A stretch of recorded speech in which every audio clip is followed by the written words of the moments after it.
हिंदुस्तान के किसी स्टेट को रद्द करके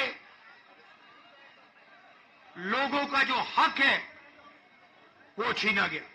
आज जम्मू कश्मीर में राजा बैठा हुआ है, उसका नाम एलजी है मगर वो है राजा। बीजेपी चाहे ना चाहे इंडिया गठबंधन इतना दबाव डालेगी कि जम्मू कश्मीर के लोगों को स्टेटहुड देना ही होगा। जो इंसान संविधान की प्रतियां लेके घूमते हैं, जो बहुत नए नए संविधान उन्होंने पढ़ना शुरू किया है, उसकी दलीलें देते रहते हैं, उसकी बात हर जगह करते हैं, इतना भी उनको ज्ञान नहीं है उस लाल किताब का, उस अहम किताब का। कोई भी स्टेट सरकार का ज्यूरिसडिक्शन नहीं है, ये उसके अधीन नहीं है कि वो स्टेटहुड दे या ले। वो महाराजा जिसके लिए हिंदू मुसलमान एक था, उनका धर्म था, वो उनकी जनता, उनका आवाम, जिनको इतना वो चाहते थे, उसके बारे में वो कह रहे हैं कि उन्होंने हटाया और एक महाराजा एलजी को लाए। भाई जब यूटी होगी तो एलजी होगा। पहली बार हिंदुस्तान के किसी स्टेट को रद्द करके लोगों का जो हक है वो छीना गया। पहली बार हुआ है। ऐसे हिंदुस्तान के इतिहास में, मॉडर्न इंडिया में ये काम पहले कभी नहीं किया गया है। तो सबसे पहले जम्मू कश्मीर को जो स्टेटहुड है वो वापस देना है, क्योंकि आपका सिर्फ स्टेट नहीं छीना गया, आपके अधिकार, आपका धन, सारा का सारा आपसे छीना जा रहा है। 1947 में हमने राजाओं को हटाकर लोकतांत्रिक सरकार बनाई, हमने देश को कॉन्स्टिट्यूशन दिया।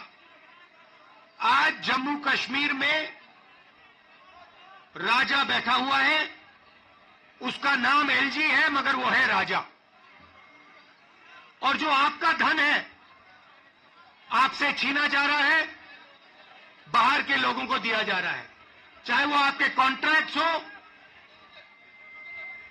सारा का सारा फायदा बाहर के लोगों को मिल रहा है और जम्मू कश्मीर के लोगों से छीना जा रहा है।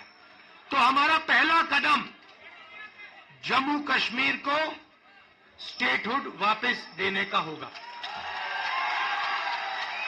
हम चाहते थे कि चुनाव से पहले आपको स्टेटहुड मिले और स्टेट बनने के बाद चुनाव हो। बीजेपी ये नहीं चाहती है और उन्होंने कहा है कि पहले चुनाव होगा और उसके बाद स्टेटहुड की बात होगी। और हम कह रहे हैं कुछ भी होगा, जम्मू कश्मीर के लोगों को स्टेटहुड हम दिलवाएंगे। बीजेपी चाहे ना चाहे इंडिया गठबंधन इतना दबाव डालेगी कि जम्मू कश्मीर के लोगों को स्टेटहुड देना ही होगा। जो इंसान संविधान की प्रतियां लेके घूमते हैं, जो बहुत नए नए संविधान उन्होंने पढ़ना शुरू किया है, उसकी दलीलें देते रहते हैं, उसकी बात हर जगह करते हैं, इतना भी उनको ज्ञान नहीं है उस लाल किताब का, उस अहम किताब का, वो कॉन्स्टिट्यूशन का, हमारे देश के आईन का, कि उनको ये भी नहीं पता कि कोई भी स्टेट सरकार का ज्यूरिसडिक्शन नहीं है, ये उसके अधीन नहीं है कि वो स्टेटहुड दे या ले। ये बात आपको याद होगा जब आर्टिकल 370 और 35A जब एब्रोगेट किया गया, हटाया गया, तब ये बात तय थी कि तब तक के लिए यूटी है लेकिन स्टेटहुड दिया जाएगा। ये केंद्र सरकार ने बहुत पहले इसकी घोषणा कर दी, पार्लियामेंट में की है। तो एक तो पहली बार कोई नई बात नहीं कह रहे हैं, दूसरी बात ये संभव ही नहीं है। खुदा न खास्ता ना तो उनकी सरकार बन रही है, और अगर खुदा न खास्ता बन भी गई तब भी नहीं दे पाएंगे या ले पाएंगे, क्योंकि ये किसी भी राज्य सरकार के अधीन नहीं है। दूसरी बात, बड़ी बड़ी बातें कहे हैं आज उन्होंने। सबसे पहले तो उन्होंने जो राजा हरि सिंह के बारे में जो कहा कि उन्होंने महाराजाओं को हटाया है, किस तरह की बात कर रहे हैं?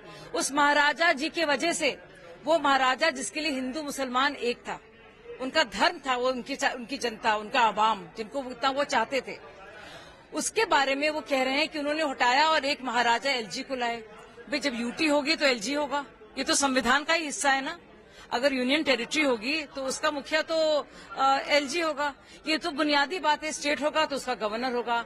तो किस तरह की ऊल जलूल बात वो करते हैं कि वो अपना मजाक उड़वाते हैं।